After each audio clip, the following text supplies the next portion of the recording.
Well, they seem to be traditional, so I'd like to talk about like what their standards are for a female partner. You talking to Justin or? All of them. I'm curious about that too. Start with Justin. Let's start with Justin. Because you're willing to provide 100% for a woman. So when I asked earlier strings attached, I didn't mean in terms of her putting out for the date. I meant like what woman qualifies for that treatment. Loyalty. I think positive feedback, given appreciation. See, the beautiful thing about love really is that when you give to your family tells you how much they appreciate it. That's what makes it fun, right? That's the beautiful thing about love, is to be able to take care of somebody, provide for them, protect them. Ideally, somebody that is very intelligent, that I can connect with on an intellectual level, is very, very important to me. I think it makes it better, particularly if it's going to be any kind of long-term thing, not short-term, like just sex. Like if I'm going to be around this person for a while, I'm going to want to respect them mentally. And also, I want that person to be on my mission with me, like supporting my mission. So particularly, like let's say I met a girl like you. If you were doing OnlyFans, at some point you would recognize the path that I'm on and want to get behind that program and support that program with all of your talent and your efforts and everything. So I think a man should be able to give a woman a mission to get on with him, but is on the path that he is leading. A man should be the leader in the relationship. And for that reason, I'd want a woman that could get inside of my frame, and be happy to be there. So in a nutshell, that's what I'd be looking for. Okay, so you wouldn't want the woman to get off OnlyFans because it's like sex work, but just because that's her individual career path, and you'd want her to kind of like abandon her career for your path, or specifically because it's OnlyFans / sex work? OnlyFans wouldn't be ideal, I can tell you. Like I probably wouldn't like that if I'm being 100% with you. But as far as her wanting to do something that she's passionate about, if she wanted to work and for whatever reason she had a passion in some area, I would support that. Ideally, she'd want to help me with my mission, but if she wanted to do something that she was passionate about, I would let her do it. Now, would I wife up a girl on OnlyFans? No, I wouldn't. Would I look past it to get to a place where I could build her to somewhere else? Yeah, I would. And I think that is a man's job, is to build a woman up to where he wants to go. For example, if you meet a woman, you should be wanting to build her up so you can take her with you to meet those millionaires that are going to invest in your deal, or the billionaires on a boat in Dubai. That a man's job should be, in part, to build a woman up to the highest level he possibly can. So it's an investment that the man puts into a woman to try to build her up and make her the perfect partner for him. And that's just a part of it. So yeah, that's how I look at it. That makes sense. So the cardinal thing you look for is loyalty. Can you characterize what makes a loyal woman? Because like depending where you fall in like the red pill spectrum or even not the red pill spectrum, some guys consider a woman, you know, going to parties or even like having a public Instagram account an act of infidelity. So what do you consider a loyal woman? I would probably have the password to that Instagram account if it got very serious. I'd be able to see every message. Yeah. And she wouldn't have a problem with that because she'd want to be inside my frame. Women don't want space from men they're actually in love with. They don't want that. In fact, women want nothing more to be enthralled by a man that they actually want. So they're like, please let me give this to you. I want you. That's the kind of that's the kind where of I was gonna go. And you can't fake genuine desire. Yes. So it's not transactional at that point. At that point, you would want to do everything that it took to be a part of that man's life because you were truly, truly in love with him. Sure. Does that lack of space go both ways? Like, would she also have your passwords or Absolutely no? not. No, she wouldn't. So how does she feel your genuine love? Just from the financial aspect of you caring for her and See, building her up? I'm glad you asked that. It's very, very important that the people in the red pill space start to include the fact that you're there for her. You'll sit there with her knee to knee, like you are truly best friends. You are emotionally there for her. I also say a lot that a man should be the mountain that a woman's emotional waves crash into. He should be there for her fully. This isn't like big G pimping type stuff. He's truly there for this woman in every way. They're talking all the time. They're in a constant contact. They love each other. It's true love. Is it dark? Yeah. But listen, if it's not me and you against the world, if the love's not dark, if it's not me and you against everything that everybody's saying, I don't want that love at all. Because that's that boring shit that ends up going off anyway. So many people get married every day in America.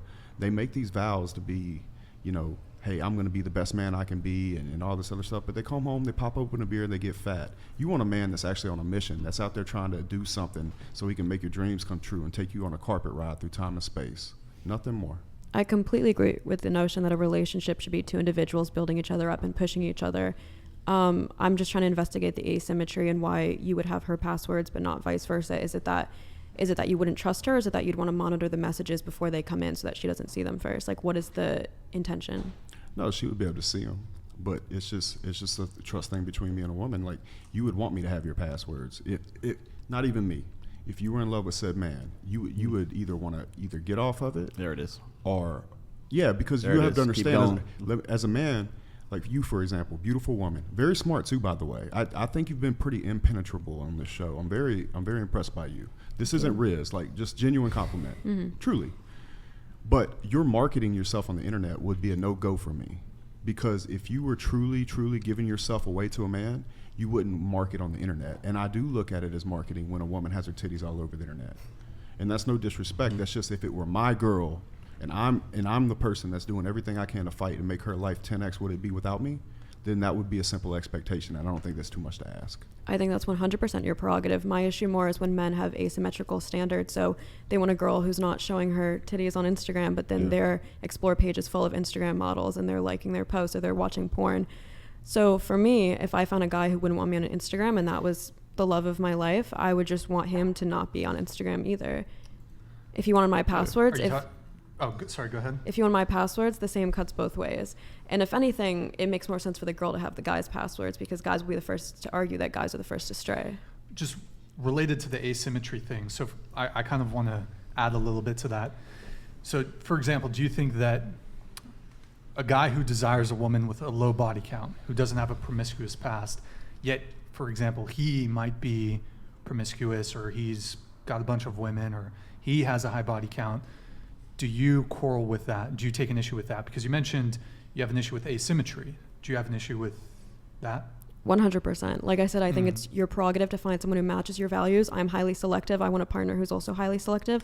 I don't think that maps onto body count, because, for instance, if a girl tells you, like, I have 80 bodies, you can't deduce how selective she is, because that could be... No, you can deduce she's not selective. She has 80 bodies. You can't... Yeah, that's a bit high. You can't, pretty because... That's a bit high. Wouldn't you argue women have access to fuck every single man on this planet? sure. She still has a 99.9999% curve rate. 80s. That's So not 80s, 80s. that you're proving my point. That means 80 is a lot pretty of high. dick. That's That's a like- lot of penis. I'm dick. saying A lot of context penis. is That's important, and A I ton of wouldn't... penis. Context A is ton of important, penis. I wouldn't reduce it to just a number. For instance, body count usually just refers to penile vaginal sex. Like, would you consider her Anal counts, too. selective if she has just Anal. a ton of lesbian sex? But she's like fucking Blowjob ran actually through. That's the counts. issue. She's ran through. Ran all through, that. And here's a ran through in a here's very bigger specific problem. way. They don't Ran care through if in a they don't very care if you fuck 1,000 women, but one guy Dude, they care Yeah, about. wait, I let's don't be really very want to clear get here. AIDS, so yes, I do Everything care if they fuck between- 1,000 women. Hold on. Sure, but typically the traditional body count conversation doesn't care about that. Here, let's have Justin come in. Go ahead.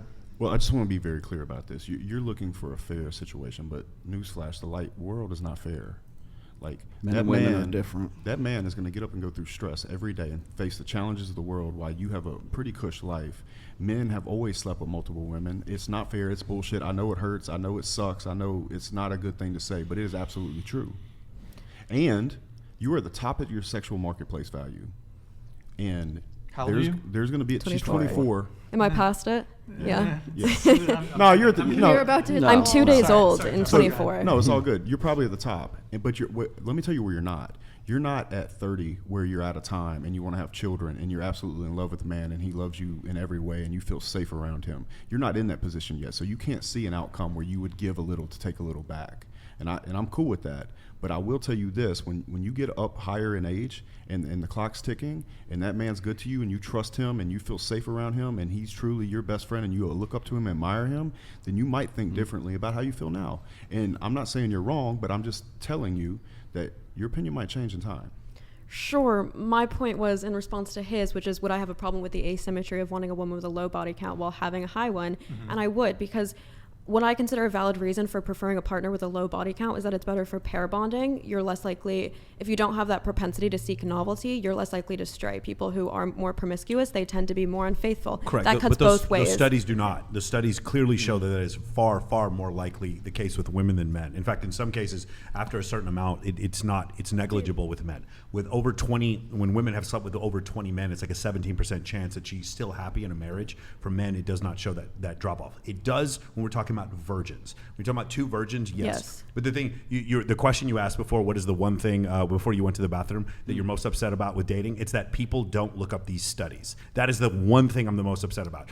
People are listening to Oprah Winfrey and Joy Behar and Whoopi Goldberg and Dr. Phil They're not listening to Dr. David Buss and Stephen Stewart Williams and Gad Saad. There's studies on every one of these questions that we have, and they've been handled. Beauty is not is subjective. It is objective. The fact like hypergamy is not something that is created. That's cultural. We know now that it's genetic. Sure, let's stay on topic. So my point was that like guys that are is your seeking topic. virgins, so the reciprocity Right, of but that would be a genetics guy made who's that. also a virgin. Like you just said, you can cite a study that proves that when both partners are virgins, there's a higher, like the pair bonding is more intense.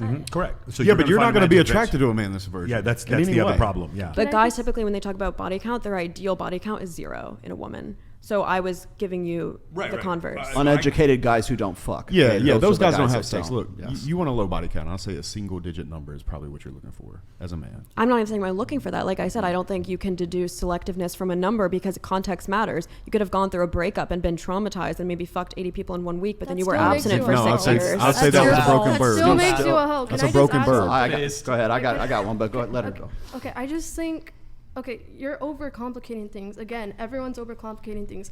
I don't think anyone wants to sleep with a woman or settle down with a woman who has 80 bodies. That's disgusting. How am I overcomplicating? I'm No, breaking I down just think why. I know you're breaking it down, but it's something that doesn't need to be broken down. Most people, if they hear that you have 80 bodies, they'll be That's good. That's good. I bet That's she good. fucking Keep going. has AIDS. Let me tag something on at the end of that. There, the reason why men have a sexual, I won't say revulsion response, because there's a human revulsion response, but it's intense for certain things. Like you want to get away from a dead body.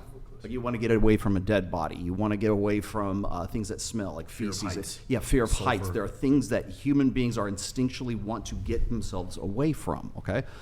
When you're looking for, when a woman, it seems like she's easy, or she's had 80 bodies, or she has children from another man, there is a hesitation in men that is instinctual. And the reason for that is because that woman represents a bad bet for his paternity. That's why the body count matters to guys, and it doesn't matter quite as much to women. For a guy who has a high body count, I believe it was Sterling who was saying this, is that that is like one of the highest ways of demonstrating higher value, or pre-selection. That's what it was. Because if a guy knows his way around your body better than you do, you know he fucks. You know that he has been rewarded by other women who have had sex with him in the past enough so he has the experience to know what he's doing in the bedroom. Right. So there's that aspect. But then the other part of it is this: is that the reason why promiscuity works one way for men and it does not work for women is because of that paternity.